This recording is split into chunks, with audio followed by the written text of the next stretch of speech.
Physics के बारे में क्लियर कर दीजिएगा, टेस्ट क्लियर होता है तो वो टीम में आता है क्या, वैसे एज ए बैट्समैन उसको जरूरत पड़ सकती है? देखिए, अगर वो टेस्ट क्लियर करता है तो बहुत अच्छी चीज़ है, क्योंकि जी बहुत फ़ायदेमंद होगा।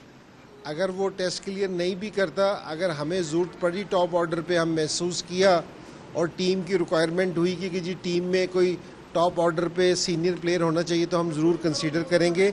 इंशाल्लाह हमें उम्मीद है कि वो बॉलिंग एक्शन भी उसका क्लियर हो जाएगा तो टीम के लिए बहुत अच्छा है।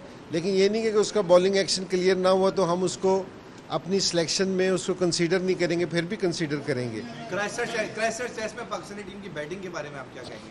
ठीक है, इतना अच्छा नहीं खेले पाकिस्तान टीम जितनी हमारी तवक्कुआत थी, लेकिन जिस तरह की पिच थी और जिस तरह की कंडीशंस में हम पिछले कुछ सालों से खेल रहे हैं उससे बिल्कुल डिफरेंट चीज़ थी।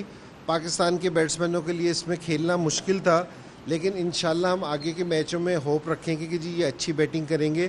और पाकिस्तान टीम ने पिछले 3-4 महीने में बड़ी ज़बरदस्त परफॉर्मेंस दी है, कम बैक भी किए हैं, तो इंशाल्लाह यहाँ भी उम्मीद है कि जी जिस तरह वक्त गुजरेगा पाकिस्तान की टीम में बेहतरी आएगी।